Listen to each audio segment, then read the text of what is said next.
اسے تارنا مت، نہیں تو تمہیں سردی لگ جائے گی۔ اس نے اپنی جیب سے سگریٹ نکال کر سلگائی تھی۔ وہ گہرا کش لیتے اسے بول کر حیا کے نزدیک سے اٹھا تھا، جسے اس نے سرسری سے دیکھا تھا، جو اسے انتہا کا مغرور بادشاہ لگا تھا، جو اپنی ریاست کے سامنے کسی کی کچھ نہیں سنتا تھا۔ وہ اس وقت نیلی پینٹ پر سفید ڈریس شرٹ پہنے ایک الگ ہی دنیا کا مسافر لگ رہا تھا۔ حیا رحمان کی نظریں اس کے چہرے پر جیسے الجھ کر رہ گئی تھیں، جو اس کی طرف متوجہ نہیں تھا، مگر جانے کیوں اسے ایسا محسوس ہوا جیسے اس کا ہر عضو آنکھ تھا، جو اس کا محویت سے دیکھنا بھانپ گیا تھا۔ وہ ہڑبڑاتی ہوئی خوف کا شکار ہوئی تھی۔ اس کے کندھوں سے کوٹ سرک گیا تھا جب کیان علی شاہ نے ایک بار پھر اس کی جانب پیش قدمی کی تھی، جو اس سے خوفزدہ تھی اور بدستور خوف محسوس کر رہی تھی۔ کیان شاہ لبوں تلے سگریٹ دبائے پنجوں کے بل اس کے نزدیک نیچے بیٹھا تھا۔ تمہارا اس موسم میں بیمار ہونا ٹھیک نہیں۔ Right now I can't afford this. وہ کوٹ کو ٹھیک سے اس کے شانوں پہ پھیلا کر اس کی چادر ٹھیک کرتے ہوئے بھاری آواز میں بولا، جس کے لبوں تلے سگریٹ دبی تھی۔ That's my girl. وہ جیسے کوئی معمول کے مطابق اپنے کام سر انجام دے رہا تھا، جس کے چہرے پر کوئی خاص تاثر نہ تھا۔ پلیز آپ کیوں کر رہے ہیں یہ سب؟ آپ نے مجھے خود کہا تھا آپ یہ شادی مجبوری میں کریں، پھر اب… حیا نے شاہ کو پیچھے کی طرف سرکایا تھا۔ وہ اس کی طرف بنا دیکھے جیسے جاننے پر قادر تھی۔ وہ دنگ رہ گیا تھا معصوم سی حیا کے ایسے دبنگ انداز پر۔ اب آپ ہمارے قریب نہیں آئیں گے۔ حیا نے آنکھوں میں آنسو سمیت کیان شاہ کو دیکھا، جو اس سے جتنا دور بھاگنا چاہ رہی تھی، قسمت اسے اتنا ہی اس کے سنگ باندھ رہی تھی۔ وہ بھرپور احتجاج کر رہی تھی، جو اسے یہ باور کرانا چاہتی تھی کہ وہ کمزور نہیں ہے، نہ وہ اتنا تڑنے والا ہے جسے کوئی بھی آسانی سے کھا سکے۔ ویسے یہ میری پریڈکشن ہے، ہو سکتا ہے میں غلط بھی ہوں۔ وہ لسانیت سے بولا، آپ مجھے مستقبل میں کافی لڑاکا قسم کی بیوی نظر آ رہی ہیں۔ اس وقت اسے موسم کی سنگینی کا بھی کوئی احساس نہ تھا، نہ ان دہشت گردوں کا کوئی خوف۔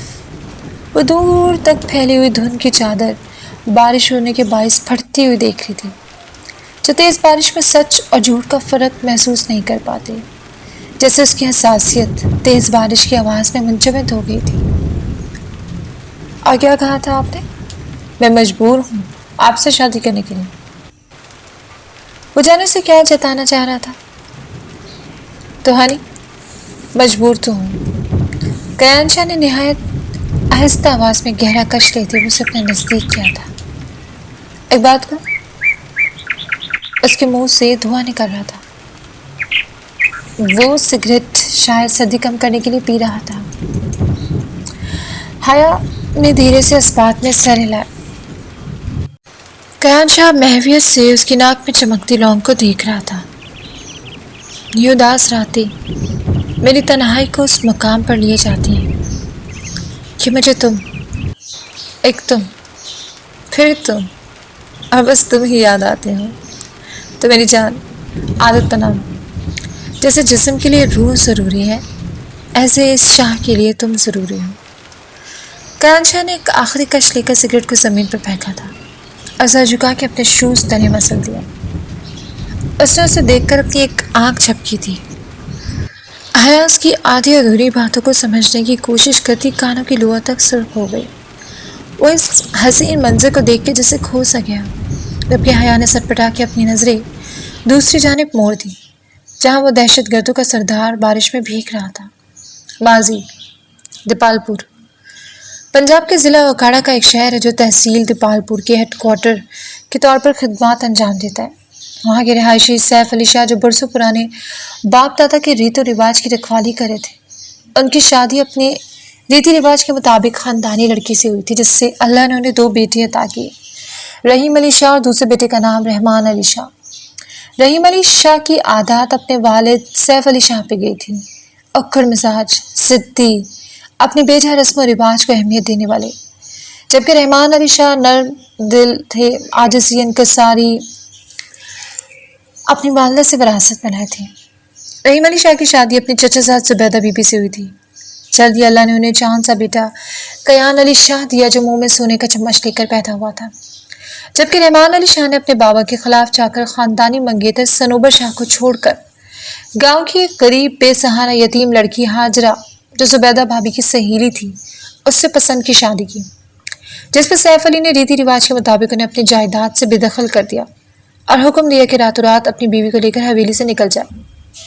رحیم شاہ اپنے بھائی کے اس فعل سے سخت کپیدہ تھے، جنہیں اپنے بھائی سے بے انتہا محبت تھی، مگر اپنے بابا کے حکم سے روگردانی نہیں کر سکتے تھے، اسے خاموشی سے اپنے کمرے میں چلے گئے، جبکہ زبیدہ بی بی ایک طرف اپنی سہیلی ہاجرہ کی شادی اپنے دیور رحمان علی شاہ سے ہونے پر بہت خوش تھیں، وہیں دکھی بھی تھیں، جنہیں یہ اندیشہ تھا کہ رحمان کے اس فیصلے کا بھگتان رحیم کو بھگتنا پڑے گا، اور وہ سچی تھی۔ رحمان بھائی رکیے، زبیدہ بی بی نے باہر نکلتے اپنے دیور کو آواز دی تھی۔ جی بھابھی، آپ تو اپنی بہن سے ملے بغیر ہی جا رہے تھے؟ انہوں نے محبت سے شکوہ کیا۔ نہیں بھابھی، ایسی کوئی بات نہیں، بابا نے قسم دی تو اس سے میں نے آپ سے ملنا مناسب نہیں سمجھا، میں ان کی حکم عدولی کا مرتکب نہیں ہو سکتا۔ وہ چونکہ سر کے ساتھ بولی، بے شک، مگر آپ کی بہن آپ کو کچھ دے تو آپ مجھے منع نہیں کر سکتی۔ وہ چادر کے پلو سے کچھ نکال کر بولی، یہ میری امی کی طرف کے زیورات ہیں، اسے آپ رکھ لیں، یہ آپ کے کام آئیں گے۔ رحمان علی شاہ نے بھابھی کے ہاتھ میں لال رنگ کی پوٹلی دیکھ کر اپنے قدم پیچھے لیے تھے۔ نہیں بھابھی، میں اس حویلی سے کچھ نہیں لے کر جاؤں گا، وہ انکاری تھی۔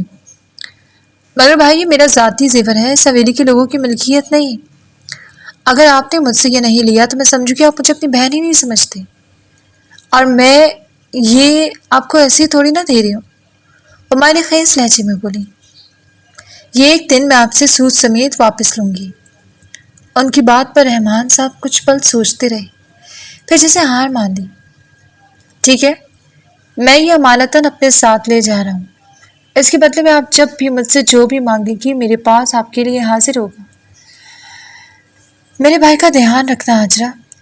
پھر وہ ہاجرہ سے گلے ملی اور دھیمے سے بولی۔ اس رات رحمان علی شاہ حویلی سے ہمیشہ کے لیے چلے گئے، مگر زبیدہ بی بی نے بنا کسی کو بتائے اپنے خاص ملازم دین محمد کو رحمان صاحب کے پیچھے لگا دیا تاکہ ان کے بارے میں معلومات حاصل کر سکے کہ وہ کہاں رہائش پذیر ہوں گے۔ اس واقعے کو گزرے ہفتہ بھی نہ ہوا ہوگا کہ سیف علی شاہ کے ایک بدترین فیصلے نے حویلی کی در و دیوار ہلا دی۔ رحیم علی شاہ کو اپنے بھائی کی سابقہ منگیتر یعنی صنوبر سے شادی کرنے کا حکم دیا گیا۔ رحیم علی شاہ اپنی بیوی زبیدہ بی بی سے بہت محبت کرتے تھے، مگر اپنے بابا کے حکم عدولی بھی نہیں کر سکتے تھے، اس لیے خاموشی سے ان کے فیصلے پر سر جھکا دیا۔ وہی شادی کے سال بعد ہی صنوبر نے اپنے پرپرزے نکالنا شروع کر دیے اور اندر ہی اندر حویلی کے خلاف سازشیں رچانے لگی۔ اس شادی نے زبیدہ بی بی کو اندر ہی اندر کینسر جیسی مہلک بیماری کی مرض میں مبتلا کر دیا۔ وہیں دوسری طرف رحمان علی شاہ نے شادی کے 4 سال بعد پریوں سے خوبصورتی چرانے والی حیا علی شاہ سے نواز دیا۔ جب اس بات کا زبیدہ بی بی کو پتہ چلا تو وہ بہت خوش ہوئی۔ پھر وہ ایک رات دبے پاؤں اپنے شوہر رحیم علی شاہ کے پاس ایک فریاد لے کر آئیں۔ کیا میں آپ سے ایک فریاد کر سکتی ہوں؟ رحیم علی جو اپنے دفتری کام کھول کر بیٹھے ہوئے تھے ایک دم سے ان کی طرف متوجہ ہوئے، جن کی آنکھوں کے نیچے بڑے ہلکے اور چہرے پہ چھائی کالی چھائیوں نے اپنی غلطی کا شدت سے احساس دلانے لگی۔ اپنے بابا کو خوش کرنے کے چکر میں وہ خود خالی ہاتھ رہ گئے تھے۔ پہلے بھائی اور اب جان سے بھی زیادہ پیاری بیوی کو دن بہ دن اپنی موت کے قریب جاتا وہ دیکھ رہے تھے۔ زبیدہ کا کینسر آخری سٹیج پہ تھا۔ فریاد کیوں زوبی؟ تم حکم کر میری جان، اسے پورا کرنا میرا اول ترین مقصد ہوگا۔ میں تمہارے ساتھ کبھی بھی ایسا نہیں کرنا چاہتا تھا، مگر میں بابا کے آگے مجبور تھا، مجھے معاف کر دینا۔ رحیم صاحب نے زبیدہ کے آگے ہاتھ جوڑ دیے تھے۔ نہیں، آپ مجھے گنہگار مت کریں، میں آپ کو کسی بھی چیز کے لیے ذمہ دار نہیں ٹھہراتی، بس اب میری ایک خواہش پوری کر دیں۔ ہاجرہ کی حالت ٹھیک نہیں ہے۔ اسے کیا ہوا ہے؟ رحیم صاحب کو تشویش ہوئی۔